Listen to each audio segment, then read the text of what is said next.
이어서 노동법 제정 70주년 기념 한국공인노무사회 국제심포지엄 2부 행사 시작하겠습니다. 2부는 노동분쟁 해결 절차에서의 노동 전문가의 역할에 대하여 논의해보는 시간입니다. 네, 첫 번째 세션은 특히 세계노동전문가협회 회원국의 사례를 돌아보도록 하겠습니다.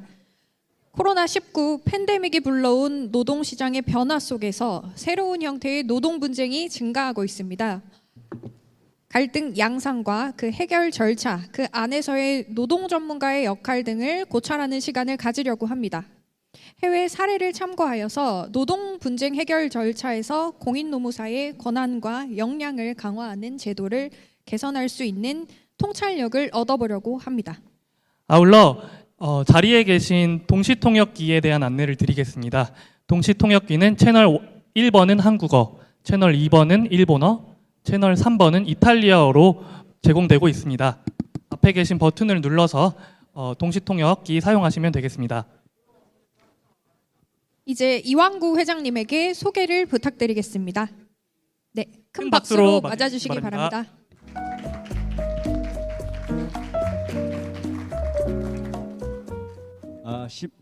심포지움을 개최하기 이전에 잠깐 먼저 말씀드릴 것이 있습니다. 양해의 말씀인데요. 오늘 총회는 사실은 기념총회, 추천 점수를 부여하기 위한 기념총회고 70주년을 기념하는 기념총회이기 때문에 의결사항은 없었습니다. 그리고 우리 인원과 그리고 추천 점수를 부여하기 위한 그런 측면이 있어서 성원이 되지는 못했습니다. 그렇지만 의결사항이 없었고 그런 부분에서 기념식 위주로 가는 것이기 때문에 회원 여러분들이 그런 부분을 좀 양해해 주십사 하는 말씀을 드리겠습니다. 네.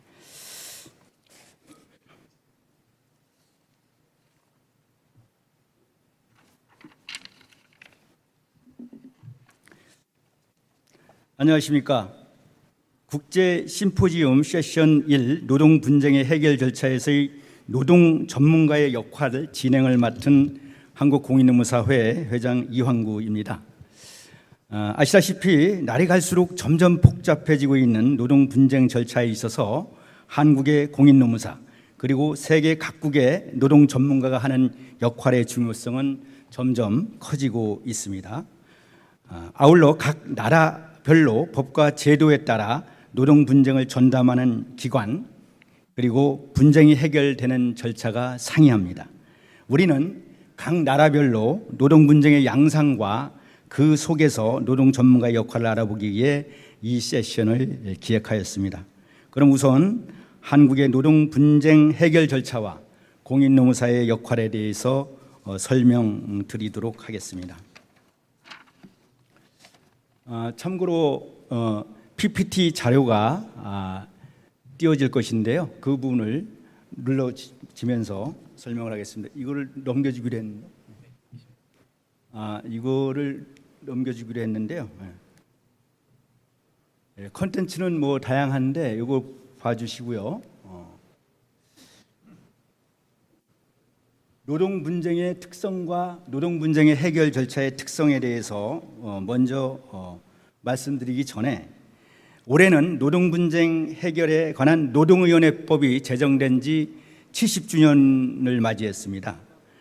대한민국은 1953년 전쟁, 6.25 전쟁 중에 노동위원회법을 제정했습니다.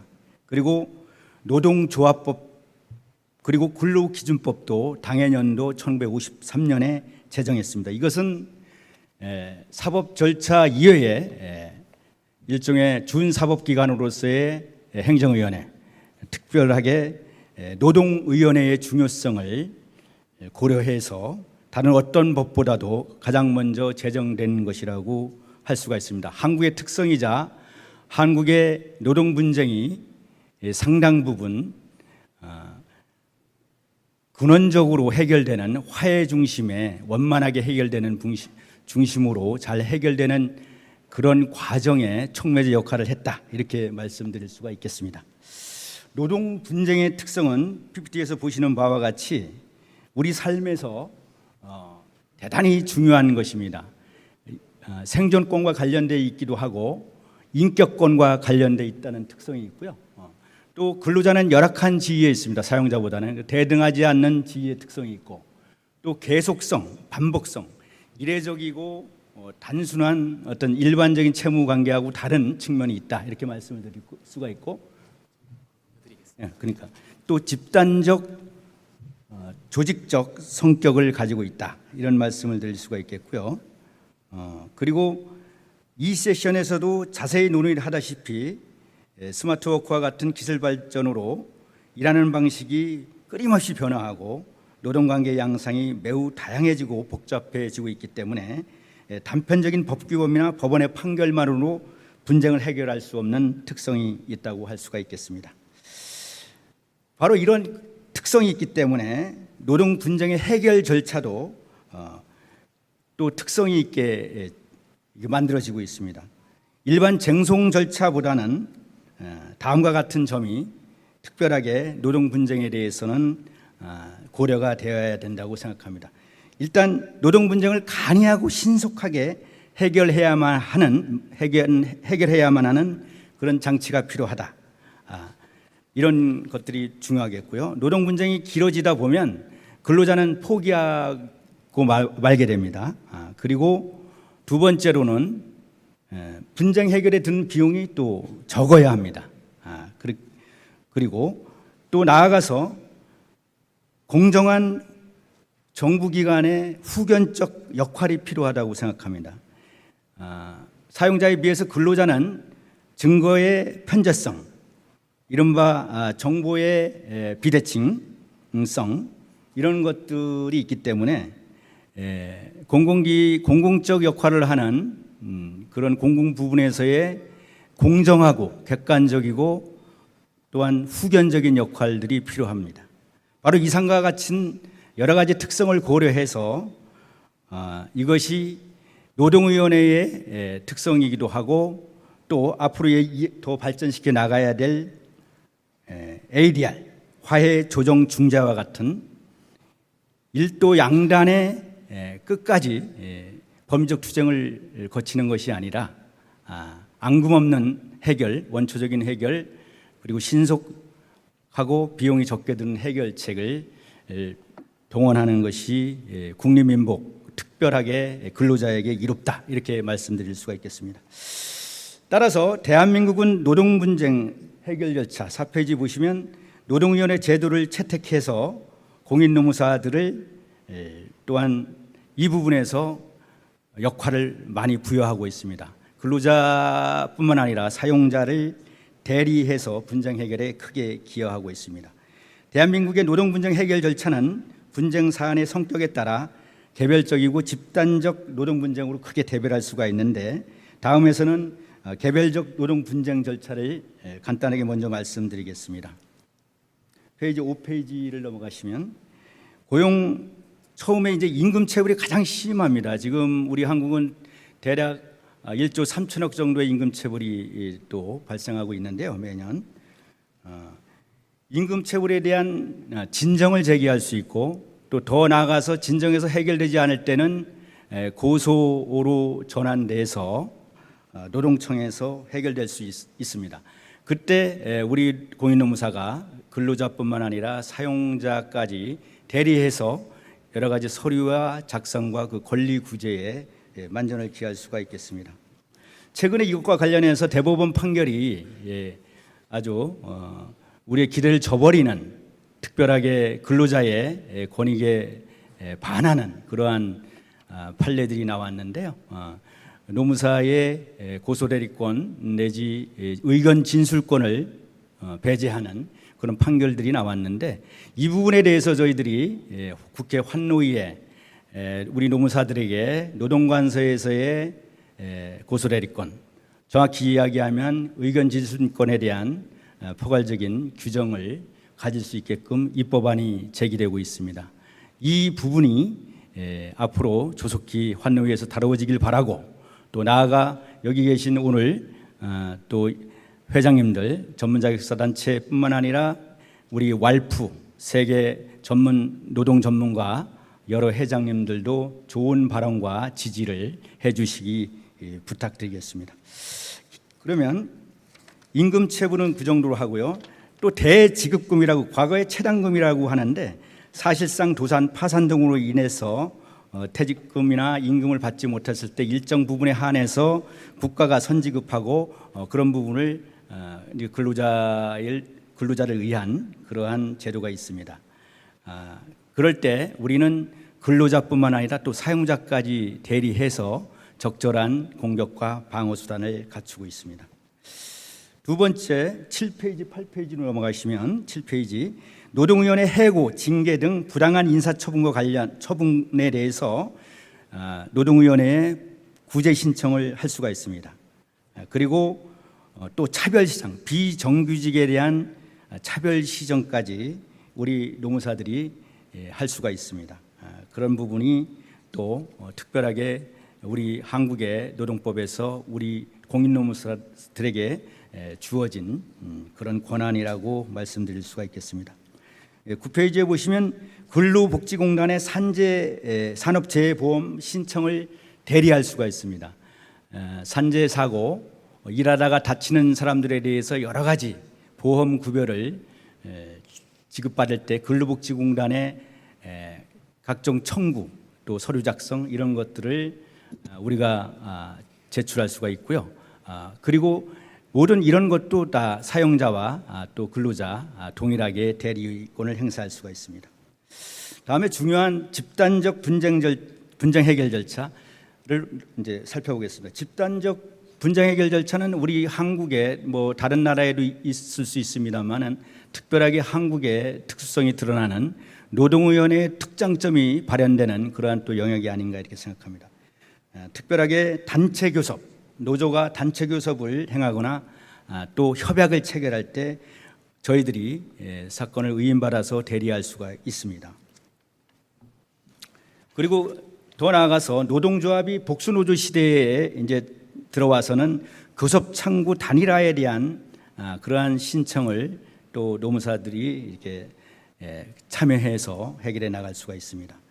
그리고 노동쟁의 상태에 빠졌을 때 근로자와 이제 사용자가 극한 대립을 하다가 노동쟁의 상태에 들어갔을 때 노동위원회가 분쟁을 조정하거나 중재할 수 있는데 이걸 이제 공적 조정 중재라고 하는데 조정제도라고 할 수 있는데 이 부분에 대해서도 우리 노무사들이 공인 노무사들이 사건을 의인받아서 양자를 대리할 수가 있습니다. 또 노동위원회 제도를 통하지 않고도 사적으로도 이 조정과 중재에 대한 권한을 사용자나 근로자로부터 의인받아서 이런 사적 조정 중재 제도도 활용할 수가 있습니다. 이 부분도 확정이 된다면 판결의 효력을 가질 수 있다. 이렇게 보시면 되겠습니다. 기타 노동 분쟁 해결을 위한 공인 노무사의 역할을 살펴보면 우리 PPT 자료 11페이지가 되겠는데요. 직장 내 괴롭힘, 요즘 핫한 그런 이슈가 되겠는데 2021년 3년 전에 우리 직장 내 괴롭힘이 근로기준법에 들어와서 이 부분이 지금 우리 노사관계에 있어서 가장 핫한 주제와 이슈가 아닌가 생각되는데요. 이것 때문에 우리 한국공인노무사회는 고용노동부로부터 위탁을 받아서 직장 내 괴롭힘 상담센터를 운영하고 있고요. 그리고 이 부분에 대해서 아직은 사업주에게 조사 의무가 부여지는 데 그치지만 앞으로는 이 제도 개선에 대해서 공정하고 투명하고 객관적인 조사 기관 또는 그 전문 자격사에게 의임을 하는 방안들이 제3 세션에서도 논의되기를 한번 기대해 보겠습니다. 12페이지에 보시면 청소년 근로 보호에 대해서 또 강조되어 있는데 청소년 우리 근로가 무지 중요한 이슈가 되고 있습니다. 지금은 직업계고뿐만 아니라 대학생 청소년까지도 근로보호에 들어와서 우리가 한국공인노무사회는 청소년 또 근로권익센터를 운영하고 있습니다. 고용노동부로부터 의탁을 받아서 이렇게 진행하고 있습니다. 이 부분도 가장 핫한 최근에 또 주제가 될 수가 있겠습니다. 앞으로 노동 분쟁의 해결 절차의 발전 방향에 대해서 간단히 마치고 한국의 발표를 마칠까 합니다. 최근 대한민국에서는 노동법원을 도입하려는 움직임이 있습니다. 그러나 아까도 살펴본 바와 같이 노동 분쟁의 각 특수성과 영세한 사업주 그리고 취약한 근로자를 진정으로 보호할 수 있는 길이 무엇인가? 간이한 절차, 속도, 그리고 비용의 측면 이런 부분에서도 노동위원회의 장점을 키워나가지 못할 망정 노동법원을 도입하려는 시도는 대단히 위험한 것이다. 70년 역사를 무화시키는 정말 공든탑을 무너뜨리는 그런 위험한 발상일 것이다. 그들이 이야기하는 노동법원은 교수분들 그리고 법원의 판사분들 이런 분들에 대한 기회가 약간 늘 뿐인 것이지 진정으로 국민민복과 노동 대중을 위한 길은 아닐 것이라는 점에서 공감하실 수가 있을 것입니다.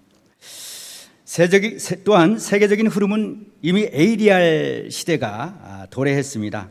우리가 이번 1세션을 통해서 이탈리아, 루마니아, 일본의 사례를 봐도 알 수 있듯이 ADR 제도가 보편적입니다. 그래서 또한 노동법원 제도를 만일 도입한다고 하더라도 ADR 제도와 노동법원을 함께 도입해서 운영하는 것이 또 합리적일 수 있는데 이런 부분은 이 두 가지 제도를 같이 운영하는 것은 스페인 사례가 있을 수 있겠습니다. 그래서 오히려 보완 내지 아니면 노동위원회 강화론 쪽으로 우리가 입장을 선회해야 되는 것이 아닌가 생각하고 그렇게 그런 부분에서 앞으로 또 사적 조정 제도가 개별적 노동 분쟁에도 확대되어야 될 필요성이 있다. 이것은 근로감독관들이 업무 부담에 시달리면서도 우리 공인노무사들에게 권한이양을 하지 않는데 약간의 권한이양만을 통해서도 노동부의 임금체불에 허덕이는 그 임금체불 사건에서 해방될 수 있고 이것이 진정으로 국민민복과 노동 대중에게 다가가는 길이 될 것이다. 이렇게 확신하는 바입니다. 모쪼록 오늘 세션 1에서 소개되고 논의되는 각국의 제도 사례가 대한민국 노동 분쟁 해결 제도의 개선을 위해서 더 좋은 자리가 될 수 있기를 기원하면서 간단한 발제를 마칠까 합니다. 여러분 감사합니다.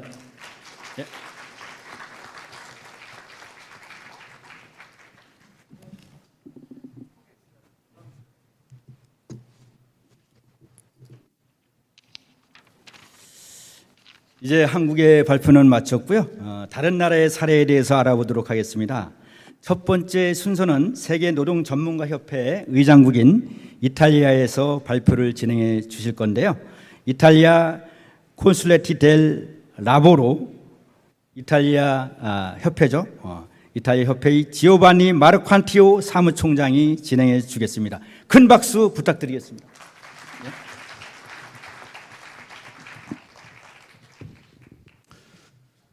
Thank you.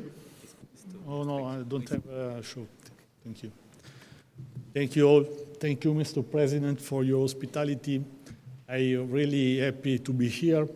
And now I will speak in Italian language. Please take your headphone. Grazie a tutti, buongiorno. Sono veramente grato dell'invito perché questo meeting è molto importante per tutte le organizzazioni che curano il lavoro nel mondo e credo che questa possibilità di condividere le nostre esperienze, delle riflessioni, sia molto molto importante per migliorare la qualità del nostro lavoro, ma anche del lavoro di tutti i cittadini dei paesi dove noi operiamo. In Italia la mia organizzazione conta circa 26.000 colleghi che sono distribuiti in tutto il territorio nazionale e la nostra organizzazione ha un'idea di lavoro ben precisa, un lavoro legale, equo, sostenibile e inclusivo. Questi sono i valori che noi cerchiamo di applicare tutti i giorni davanti alle imprese e ai lavoratori. Nel nostro Paese noi abbiamo la possibilità di curare e difendere sia le imprese che i lavoratori, perché in Italia è stata fatta una scelta molto importante. Il governo, il legislatore italiano ha deciso di dare alla nostra organizzazione una possibilità normativa, quindi una disposizione normativa che permetta di risolvere eventualmente le controversie prima che queste vadano davanti al giudice. Quindi la scelta italiana è stata quella di cercare di risolvere queste controversie prima che vadano in giudizio. E in questo senso, attraverso una norma specifica, le nostre organizzazioni territoriali possono costituire delle commissioni dove i lavoratori e le imprese possono certificare i contratti di lavoro.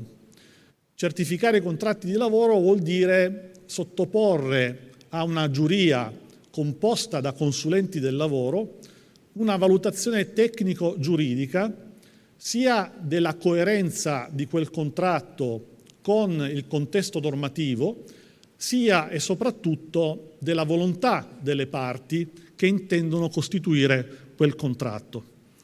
Questa è una funzione molto importante perché permette di risolvere eventuali controversie molto prima che sorgano tra lavoratore e datore di lavoro, perché è evidente che se le parti si pongono davanti alla nostra Camera arbitrale vorranno concludere quel contratto ed è molto probabile che non vorranno più discostarsi da quel tipo di contratto.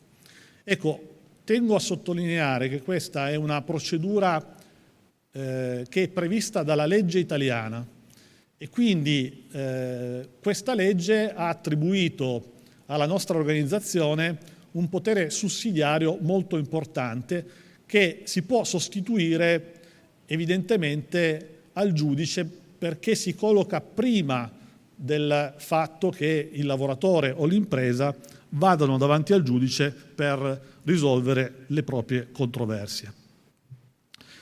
In realtà questa commissione, questa Camera composta da consulenti del lavoro, ha molte altre funzioni che nel tempo la norma ha attribuito.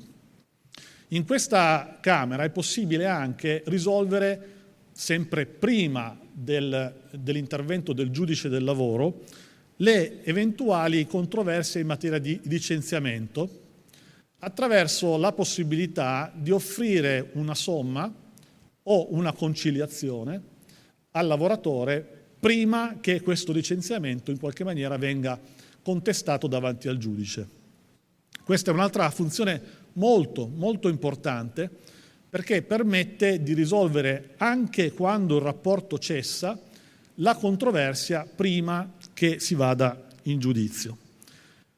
Dicevo, questa commissione che è costituita in tutto il territorio nazionale dalle nostre organizzazioni territoriali ha delle funzioni dove sostanzialmente è possibile anche assistere i lavoratori in specifici contratti che richiedono l'attestazione verificata della sua volontà. Ad esempio in queste commissioni è possibile stipulare delle clausole part-time particolari dove il lavoratore può variare la collocazione temporale della prestazione lavorativa oppure può essere soggetto a un cambio di mansione. Ecco, tutto ciò può essere attestato attraverso questa commissione che con i valori di terzietà, e questo è un principio che voglio sottolineare, quindi che si colloca in un giudizio terzo rispetto all'impresa o al lavoratore, giudica idoneo la tecnica giuridica utilizzata, quindi la coerenza normativa di quella clausola contrattuale o di quella clausola di licenziamento anche inserita in un contratto di lavoro, e verifica la volontà sia del lavoratore che dell'impresa di arrivare a quel tipo di clausola.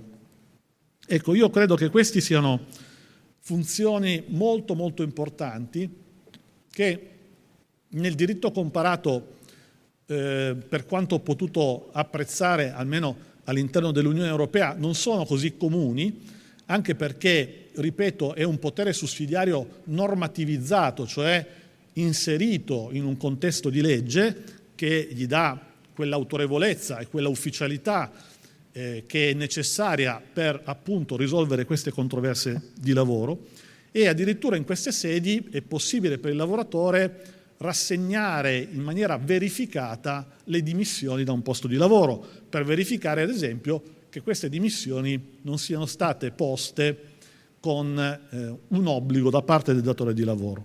Ecco, tutto questo impianto si traduce in principi molto importanti per la nostra organizzazione, che sono la sussidiarietà, e questo l'ho già citato, ma anche l'etica, perché ciascuna commissione, ciascun collega opera in maniera etica tutte le volte che è chiamato a giudicare in questa Camera, in questa commissione, e ovviamente anche di terzietà e di legalità, perché la verifica della coerenza normativa con un carattere terzo, quindi un carattere non parziale, un carattere imparziale rispetto alle parti, garantisce la possibilità di risolvere in maniera corretta, efficace le controversie di lavoro prima che vengano poste davanti al giudice. Ovviamente, una volta che questa controversia non può essere risolta prima in queste commissioni per mancanza di volontà delle parti, perché ovviamente è una procedura volontaria e le parti non sono obbligate a stipulare un accordo se non sono d'accordo, ovviamente. Ecco, davanti al giudice comunque la nostra organizzazione ha dei ruoli, perché può supportare il giudice, ad esempio, nelle perizie, dove attesta la congruità di un elemento retributivo, di una retribuzione, piuttosto che di altre circostanze che riguardano il rapporto di lavoro. Ebbene, io credo che però, a parte questo potere sussidiario che ci è stato attribuito dalla norma già nel 2003, credo che un'importante funzione che la nostra organizzazione ha in Italia sia quella molto preliminare a queste circostanze, ovvero il fatto che tutti i giorni noi, nel redigere i prospetti paga o redigere i contratti di lavoro o curare tutti gli adempimenti in materia di lavoro, quindi in materia di pensioni, di assicurazione contro gli infortuni, di versamento dei contributi e di applicazione della tassazione fiscale, noi con competenze di alta specializzazione applichiamo correttamente tutti questi istituti, controlliamo l'applicazione ad esempio dei salari previsti dai contratti collettivi o dai contratti individuali, e quindi cerchiamo di risolvere molto prima le controversie, perché curiamo in maniera molto specifica tutto ciò che riguarda il rapporto di lavoro. Ecco, queste sono delle attribuzioni veramente importanti.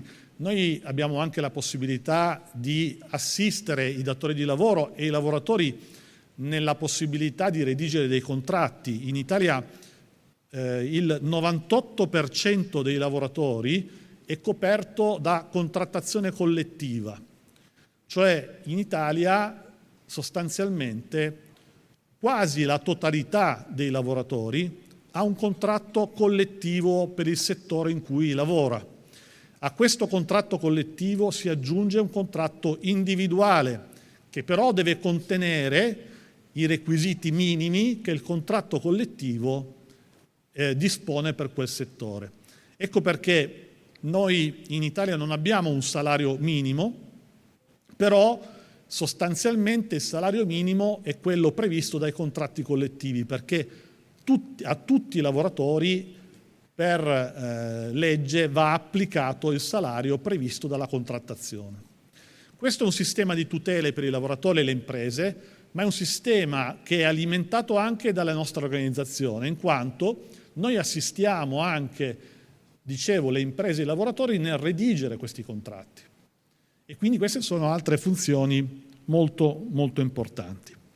Io non voglio rubare altro tempo, ma credo che queste giornate siano molto importanti per tutti noi, per tutti i professionisti del lavoro che operano nel mondo, per fondere le nostre esperienze, per garantire un mercato del lavoro equo, garantire i diritti dei lavoratori, garantire alle imprese la possibilità di operare con una concorrenza leale, dove non ci sia dumping, non ci sia la possibilità per un'impresa di infrangere le regole e quindi fare concorrenza sleale.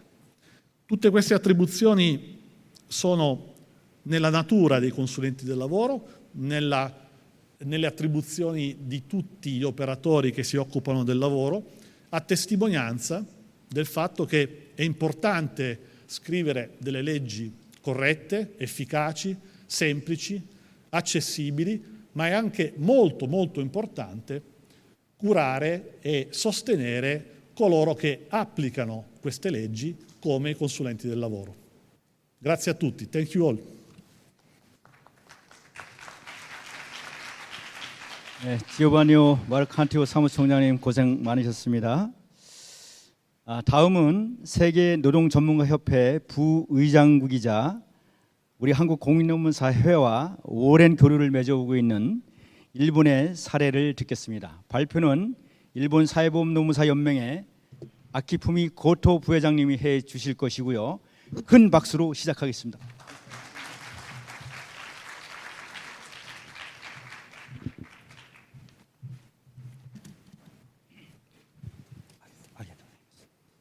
はい、皆さんこんにちは。アンニョハセヨ。今日は素晴らしいシンポジウムにご招待いただきまして本当にありがとうございます。私は全国社会保険労務士会連合会副会長をやってます後藤と申します。どうぞよろしくお願いいたします。私からはありがとうございます。私からはですね、日本の個別労働紛争解決法と社労士の役割ということで、労働紛争の状況と、日本における労働紛争の状況とその私たちがやっている社労士の業務っていうところについてご紹介をしたいというふうに思います。まず一つ目ですかね。はい、ここでは社労士の業務、私たちの日本の社労士の目的っていうところなんですが、正式名称は日本では社会保険労務士、少し長い名称になりますけど、一般的に社労士というふうに呼んでおります。そしてこの社労士は社労士法によって、これ社労士法は1968年に成立しましたので、ここから施行されましたので、今年の12月で55周年を迎えるということになります。この法律の目的に書かれているように、私たちは労働及び社会保険に関する法令の円滑な実施に寄与するということと、それと、事業の健全な発達と労働者の福祉の向上に帰するという大きな2つの流れがあります。その中で私たちは労働及び社会保険の専門家であるというところと、もう一つの特徴としましては、使用者、労働者と使用者の利益をですね、追求していくというふうな特徴があります。私たちのコーポレートメッセージである人を大切にする企業づくりから人を大切にする社会の実現へっていうことをモットーにですね、日本には4万5千人の会員がいますが、活動を行っております。じゃあ具体的に社労士の業務っていうのはどういうものかといいますと、労働社会保険諸法令に関する手続きを代行する、サポートをするということ、それと労働社会保険処方例の企業側からもしくは労働者の方からのいろんな問い合わせや相談に対してしっかりとアドバイスを行っていくという、ここが大きな法律の特徴になります。これをすることによって国の社会保障の根底をしっかりと守っているのが社会保険労務士社労士ということになります。それともう一つはこの企業側にありますけども、法令および人事労務管理に関する制度の設計、具体的に言うと賃金設計であるとか評価制度であるとか多様な働き方雇用形態への導入など、こういうことを企業にコンサルティングを行っているという業務があります。そして紛争に関しては裁判所において補佐人というところで、弁護士は訴訟代理人になりますが、その弁護士とともに出頭して労働社会保険の専門家としての陳述を行うというのも一つの業務になります。そしてもう一つが個別労働紛争関係の当事者もしくは使用者側もしくは労働者側の方からの依頼を受けて裁判外での紛争解決、これ ADR なんですが、その役割を担っているのも私たちになります。じゃあ日本においてですね、次日本においてこの労働紛争を解決する手段とすると大きく2つに分かれていて、集団的労使紛争と個別労使紛争という2つのところがあります。集団的労使紛争は労働組合対会社っていうところの争いを行うところ、そして個別労使紛争というのは対個人一人一人の労働者と会社とのトラブルというところになりますが、最近日本における現状状況を言いますと、実態は1970年代がピークを迎えますけども、実は今は減少傾向にあって、そういう争議ストライキであるとかいうことはほとんどあまり行われていないという現象です。今日本では労働組合の組織率っていうのがあるんですが 16.5%、 年々労働組合の組織率はちょっと低下している状態にあります。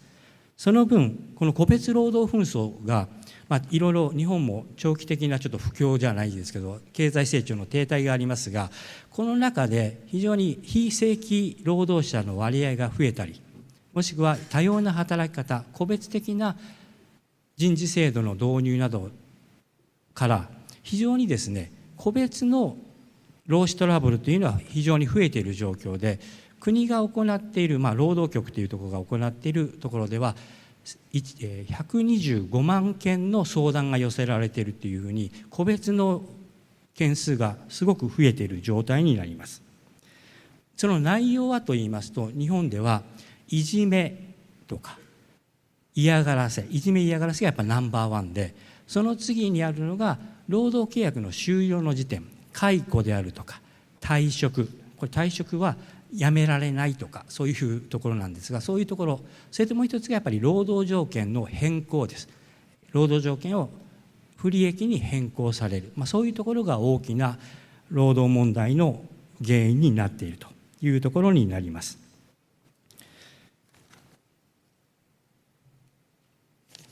でその中でですね、じゃあ私たち社労士会の取り組みといいますと、じゃあ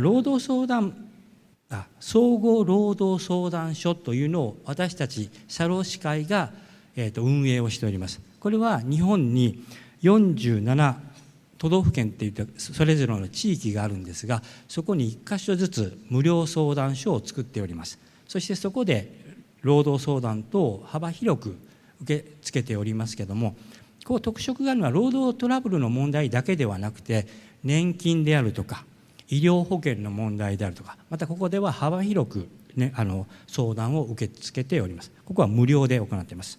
この相談件数は2021年4月1日から2022年3月31日までは約6000件の相談を受け付けているという状況であります。そしてその他にもそこに書いてます社労士会労働紛争解決センター、これ ADR センターと呼ってますけども、これは日本に43センターを私たち社労士会が持っておって、そこで個別の斡旋事案というところを受け付けているというところになります。ここに特定社会保険労務士、特定社労士という名称が出てくるんですが、私たち社労士の中にも厚生労働省、国の厚生労働大臣が指定する研修を受けて、そして試験に合格した者は社労士に復帰して特定社労士となって、この斡旋の代理ができるようになるという制度づくりになっております。そこにいろんな業務に内容については下に記載をしております。じゃあそのセンター、社会保険労務士会のセンターの内容という、特徴ですけども、これは基本的に斡旋ですから、通常の裁判と比べれば早くて安くできるというところが1点。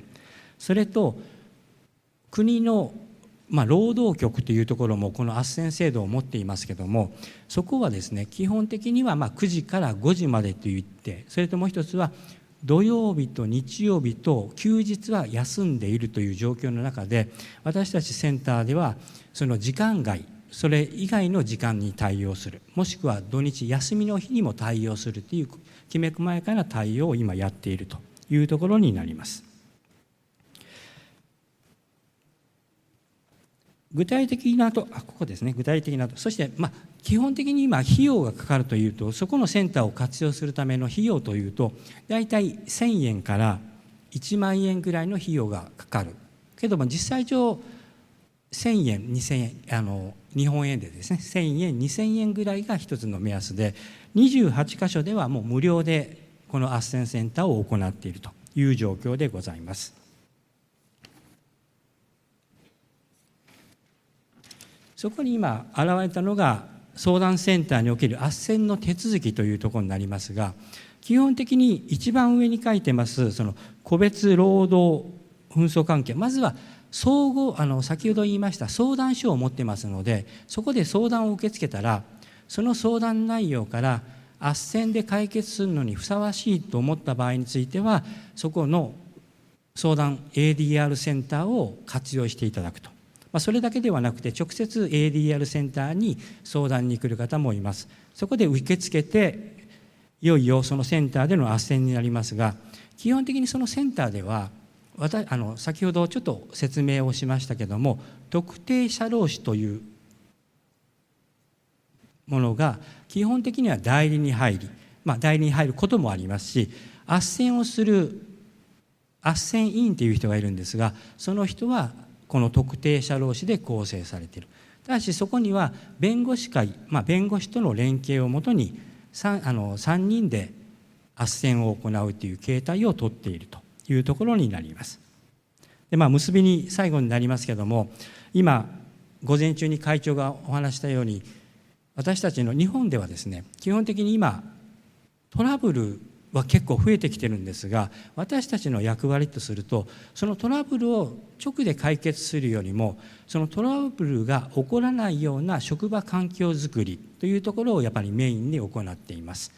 そして最近日本ではどうしても労働力人口、やっぱり出生率とか低くなって労働力人口が減少していく中で、どうしても人手不足っていうのが中小企業を含めて課題としてなっていますので、より魅力ある職場環境づくりとかですね、定着率のいい職場環境づくり、これを目指して今事前のですね労務管理に力を入れているというのが現状でございます。ご清聴ありがとうございました。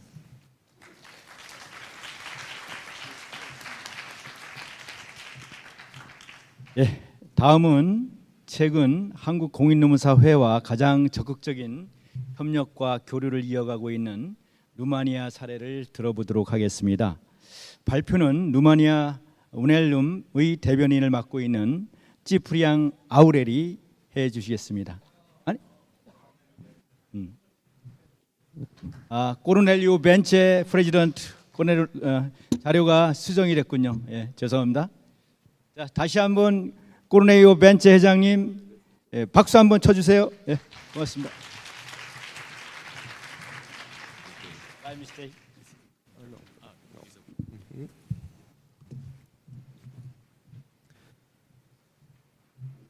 Bine v-am regăsit și vă mulțumesc încă o dată pentru invitație și pentru ospitalitate. 다시 한번 찾아뵙게 돼서 너무 반갑습니다. 그리고 다시 한번 오늘 이 자리에 초대해 주셔서 감사드립니다. Am să vorbesc despre profesie și despre competențele similare cu ale colegilor. despre competențe? Competențe, profesie, profesional din România. 저는 우선 루마니아 노동 전문가의 직업에 대해서 조금 간단히 설명을 드리겠습니다. Pentru a deveni expert în legislația muncii în România, este necesar ca orice persoană să dețină studii superioare, deci o licență universitară urmată de un curs de specializare de 240 de ore. 노동 전문가의 자격 취득 과정을 설명드리자면 루마니아 국가 자격 기관이 허가한 직업 표준에 따르면 학사 학위를 취득한 후 240시간의 전문 과정을 수료하고 노동시장 실무에서 최소 3년 i상의 경력을 쌓아야 합니다. Okay. Un spectru ocupațional, expertul în legislația muncii, este definit în România ca o persoană care posedă cunoștințe la cel mai avansat nivel, are abilitate de sinteză și evaluare necesară pentru rezolvarea problemelor critice, precum și abilitatea de interpretare a normelor legislative aplicabile în materia dreptului muncii. 노동 전문가의 직업 스펙트럼에 대해서 말씀을 드리자면 루마니아 노동 전문가는 최고 수준의 지식을 소유하고 있는 전문가로서 노동 분쟁을 해결하는 능력뿐만 아니라 상황에 따라 적용 가능한 법 또는 규정을 해석하는 능력 또한 갖추어야 합니다. Activitatea principală a expertului în legislația muncii din România este de a furniza angajatorilor servicii specializate în resurse umane și este structurată pe 5 domenii. 노동 전문가의 주요 임무는 고용주에게 근로자와 관련된 전문적인 자문을 제공하는 것이고 이는 5가지로 구성되어 있습니다. În managementul relațiilor de muncă, un expert în legislația muncii redactează actele specifice, calculează salarii, organizează munca, evaluare profesională a salariaților, cercetări disciplinare, recuperarea daunelor produse de lucrători și combaterea discriminării și hărțuirii la locurile de muncă. 노사 관계 관리에 있어서 노동 관계 관련 법적 서류를 작성해야 하고 임금을 산출해야 하고 노동 규정 및 구조 조정을 할 수 있고 근로자에 대한 전문적인 평가와 징계 조사, 근로자로 인한 피해 복구 또는 직장 내 차별 및 괴롭힘 사건을 처리할 수 있습니다. Cel de-al doilea domeniu, în asistența tehnică de specialitate a angajatorilor, în cadrul procedurilor de restructurare organizațională, la stabilirea planurilor de formare profesională a lucrătorilor sau la stabilirea criteriilor de evaluare profesională. 다음은 기술적 지원인데요. 조직 개편 절차에 맞는 기술적 지원, 근로자를 위한 전문 트레이닝 계획 혹은 근로자의 전문적인 평가 기준을 확립할 수 있습니다. 근로자의 근로계약서 협상, 수정 또는 체결하는 모든 과정에서 기술적 지원을 할 수 있습니다. 근로자 대표의 단체 노동 협상, 수정 또는 체결하는 모든 과정에서 기술적 지원을 할 수 있습니다. A spus pe toate trei? Da. Ok. Un al treilea domeniu, reprezentarea extrajudiciară a angajatorilor în fața autorităților din domeniul muncii și securității sociale. De asemenea, reprezintă angajatorii în negocierea colectivă a contractelor individuale și colective, în procedurile prealabile grevei, precum și la negocierile privind încetarea acesteia. 사업주의 재판 외 대리 임무도 할 수 있고 노동당국 및 사회보장당국 앞에서 사업주의 재판 외 대리인이 되어줄 수 있습니다. 사업주의 대리인으로서 개인 혹은 단체 근로 계약을 협상할 수 있고 사업주를 대표하여 파업 발생 전 혹은 종결을 위한 모든 협상 절차를 대리할 수 있습니다. 사업주를 대표하여 노사관계의 법적 신고서를 작성하고 서명하고 전달할 수 있습니다. Cu privire la concilierea conflictelor de muncă din România, ca și în celelalte state, similar, există două forme de conciliere, conciliere colectivă și individuală. Concilierea conflictelor colective de muncă este o procedură obligatorie, se realizează înainte de declanșarea grevei și este realizată de Ministerul Muncii, prevăzută de legea dialogului social. De asemenea, părțile pot apela la arbitraj privat, dar această procedură nu este des utilizată în țara noastră. în România. 노동 분쟁 해결 절차는 크게 두 가지가 있습니다. 집단 노동 분쟁 해결 절차는 필수적으로 파업이 실행되기 전에 노동부에서 개입을 하게 됩니다. 또한 민간 중재를 실행할 수도 있지만 현재 루마니아에서 이 방식은 사용되지 않고 있습니다. Cea de-a doua formă, concilierea conflictelor individuale de muncă, este prevăzută de Codul Muncii din România. Este o procedură opțională, se utilizează doar dacă este prevăzută în contractul de muncă. Poate fi conciliator un expert în legislația muncii, un avocat sau un mediator. De asemenea, concilierea nu poate avea o durată mai mare de 10 zile lucrătoare. Însă, pe toată durata procedurii de conciliere, expertul stăruie ca părțile să se înțeleagă, să ajungă la o înțelegere. Evident, procedura se încheie prin acord sau, în caz de neînțelegere, prin eșuare a acesteia. 개별적 갈등의 조정은 루마니아 노동법에 의해 해결되고 있습니다.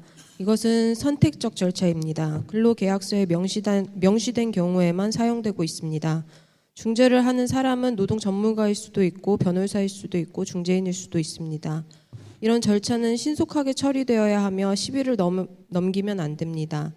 조정 절차 전반에 걸쳐 전문가는 당사자들이 서로를 잘 이해할 수 있도록 해야 합니다. 절차는 합의에 의해 종결되거나 합의가 되지 않은 경우에는 실패한 사례로 종결됩니다. In the four? No, four. One moment.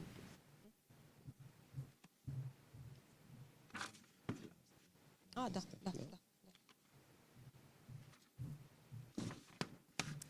Ok. Atribuțiile expertului în legislația muncii identifică și analizează conflictele de muncă, alege modalitățile de soluționare a acestora, conduce ședința de conciliere a conflictelor de muncă, propune soluții concrete de rezolvare amiabilă a conflictului, emite opinii menite să ofere părților soluții legale de stingere a conflictului, stăruie ca părțile să acționeze responsabil pentru stingerea conflictului și redactează procesul verbal de închidere a concilierii. 노동 분쟁을 조정하거나 해결하거나 중재할 때 노동 전문가의 임무는 노동 분쟁 파악 및 분석, 노동 분쟁 해결 방안 선정, 노동 분쟁 조정 회의 인솔, 우호적인 분쟁 해결을 위한 구체적인 해결 방안 제시, 노사 간의 신속한 분쟁 해결을 위한 합법적 자문 및 자율적인 타협 권유 또는 조정 절차 회의록 작성이 있습니다. Ok, o să te rog, Cristina, să traduci ce spun eu. Este o singură frază de încheiere. Da. Considerăm că noi, experții în legislația muncii din întreaga lume, avem un obiectiv comun, de a construi o lume a muncii mai bună.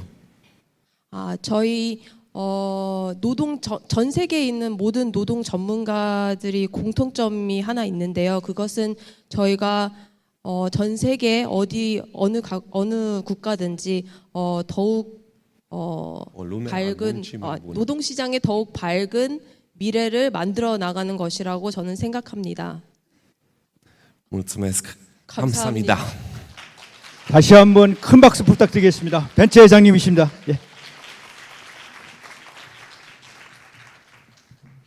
예. 다음 순서는 스페인의 차례입니다. 그러나 안타깝게도 내부 사정 때문에 참석치 못하셨지만 스페인 노동전문가협회의 리카르도 가발돈 회장님께서 노동 분쟁의 유형과 스페인 노동 전문가의 역할에 대해서 비디오 촬영본을 보내주셨습니다. 다 함께 시청하시겠습니다. Hola, quiero agradecer a Korea Certified Public Labor Attorney Association, pues que hayan invitado al Consejo General de Graduados Sociales, a los compañeros españoles y, por supuesto, a su presidente, a la vez que han invitado a todos los miembros pertenecientes a la asociación. Espero que estos días sean de provecho en Corea. Estoy seguro que vais a realizar un gran trabajo en beneficio de nuestra asociación y en beneficio de todos los profesionales que nos dedicamos a las relaciones laborales en cada uno de nuestros países. Me gustaría decir brevemente la importancia que tienen las profesiones como la nuestra, en Corea, en Japón, en Rumanía, en Italia, en Canadá, en España. Yo creo que es importantísimo ser graduado social en España, dedicarte a las relaciones laborales y además hacerlo de una manera regulada, dando seguridad al ciudadano para que el profesional que le va a atender va a cumplir legalmente sus necesidades y que si no es ahí va a tener la posibilidad de que una corporación de derecho público, como puede ser en este caso el Consejo General, vele por sus intereses y hable con el colegiado para que aplicarle el código deontológico y las medidas correspondientes. Lo que me gustaría resaltar también, por supuesto, es la actividad que desarrollamos los graduados sociales y que me imagino que será comparable a la actividad que desarrollamos cada uno de nosotros en nuestros países. Aquí, en España, nosotros nos dedicamos a las relaciones laborales. Asesoramos a nuestros clientes en materia, especialmente en materia laboral. Les hacemos toda la gestión que es necesaria en cuanto a confección de nóminas, en confección de seguros sociales y de tributos. Y posteriormente trabajamos con la empresa en este ámbito. Realizamos los contratos de trabajo y confeccionamos desde la apertura de la empresa hasta, como digo, las nóminas, los seguros sociales, los contratos de trabajo y posteriormente realizamos todas las modificaciones contractuales que haya que realizar e intentamos, en los momentos que hay cualquier tipo de complicación, llegar a acuerdos entre la empresa y el trabajador. A través de las modificaciones contractuales, que hoy hay muchas a raíz de la Ley de Igualdad, pues intentamos congeniar con ellos. Pero muchas veces pues esas desavenencias llegan al juzgado. No se puede conciliar. Hay un paso previo, que es la conciliación administrativa, en la cual intentamos llegar a un segundo acuerdo, si no ha sido posible en la empresa. Llegamos a la posibilidad de este acuerdo en cuestión administrativa, pero si tampoco hay acuerdo, ya el único aspecto que queda, el único recurso, el último recurso, es el recurso jurisdiccional. Y ahí, en el juzgado, en este caso en el juzgado de lo social, los graduados sociales también podemos atender a nuestros clientes, bien sea el trabajador o bien sea el empresario o autónomo. Nosotros podemos acudir en defensa de los intereses de nuestro cliente a la jurisdicción social. Y eso es algo muy importante, porque no solo gestionamos las relaciones laborales de nuestros clientes, sino que además podemos también asesorarle y luego defenderle en el futuro juicio o posible juicio que se vaya a plantear. Eso es importante para nuestros clientes, para las empresas, para los trabajadores que vengan a visitarnos, pero también para los pensionistas o para cualquier otra persona. Es decir, nosotros podemos solicitar también las prestaciones a los futuros pensionistas o a los pensionistas actuales que no están de acuerdo con la prestación o con la pensión que tienen. Por lo tanto, aunque sea un pequeño inciso, nuestro campo de actuación es muchísimo más amplio, como pueden entender, pero quería hacer ese inciso. Lo que yo creo que tenemos que tener muy claro es que el graduado social es un graduado en relaciones laborales y recursos humanos, es un título universitario con esa titulación, grado en relaciones laborales y recursos humanos, que es especialista sobre todo en relaciones laborales, todo lo que es derecho del trabajo y seguridad social. Y a través de esto, pues me gustaría decir qué hemos hecho durante estos últimos 2 años.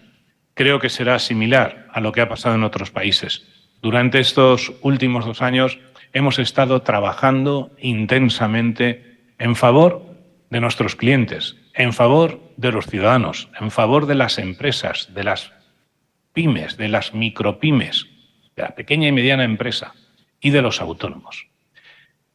Hemos hecho cualquier tipo de prestación que han necesitado, y ahí me estoy refiriendo a los ERTES, ERES, prestaciones de cese de actividad para los autónomos, prestaciones que han ido surgiendo a lo largo de estos 2 años y de las diversas administraciones, de la Administración Central, de la Administración Autonómica, de la Administración Provincial o de la Administración Local, de los ayuntamientos. Ahí hemos estado los graduados sociales al lado de estas empresas, de estos autónomos y de estos trabajadores, que si no hubiera sido por nuestro trabajo, hubieran tenido mucho más difícil haber superado este periodo tan deprimente que hemos vivido con la pandemia, con la COVID-19. Y quiero, pues felicitar a todos los graduados sociales y a todos los colegas, compañeros de estos países que ahora me están escuchando por este trabajo que han realizado. Cuando la administración ha estado cerrada, es decir, las empresas, los trabajadores y los pensionistas no podían ir a la administración, estaba cerrada prácticamente. Los únicos que hemos atendido a estas empresas, a estas micropymes, a estos autónomos, a estos trabajadores, hemos sido nosotros, los que nos dedicamos a asesorar en relaciones laborales, los que nos dedicamos a gestionar el derecho laboral, el derecho del trabajo y seguridad social en las empresas. Y esa labor, ese trabajo, yo creo que hay que agradecerlo y creo que hay que ponerlo en valor. Es algo que todavía no ha pasado. Con otros colectivos sí que se ha agradecido su trabajo y es lógico, ha habido colectivos muy castigados por la pandemia, pero yo creo que el nuestro también lo ha sido en la proporción que nos corresponda. Pero yo sí quiero agradecerlo a todos y cada uno de los compañeros que se dedican a esto. Y por último, pues comentar brevemente cómo veo yo el futuro de nuestra profesión. El futuro de nuestra profesión creo que tiene trabajo a raudales. Creo que es un futuro espléndido. Yo creo que hoy en día cualquier estudiante, cualquier persona que decida estudiar el título de grado en la Universidad de Relaciones Laborales y Recursos Humanos saldrá con trabajo de la universidad. No damos abasto en los despachos profesionales y cada vez son más las obligaciones que la empresa tiene. Y al tener esas obligaciones las empresas, quien las tiene realmente somos los graduados sociales, los asesores laborales, que estamos asesorando y gestionando a esta pequeña y mediana empresa. Por lo tanto, el futuro de nuestra profesión es brillante. Yo creo que es un futuro en el que vamos a tener un exceso de trabajo. Ojalá podamos regularnos un poco y también conciliar la vida laboral con la profesional, porque nosotros que intentamos conciliar en las empresas esta faceta no lo podemos hacer con nosotros mismos.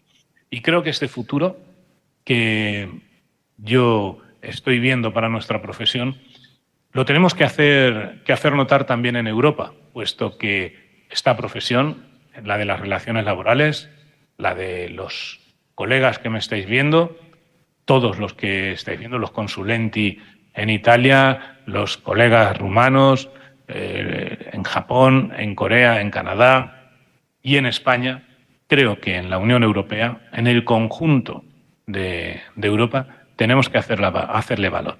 Y además de darle valor, intentar que nuestra asociación, nuestro grupo de asociados, nuestro esfuerzo para que esta asociación siga adelante se vea recompensado con el ingreso de muchos más países en la misma y además con el ingreso de muchos más colegiados en todas y cada una de nuestras profesiones.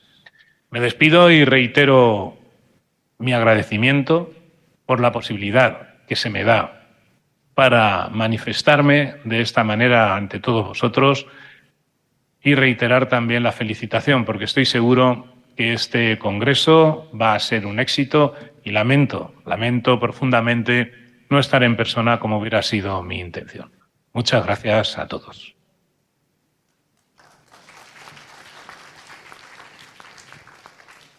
네, 노동 전문가의 다양한 역할에 대해서 알아볼 수 있는 유익한 시간이었던 것 같습니다. 다시 한번 수고해 주신 분들 위해서 큰 박수 한번 부탁드리겠습니다.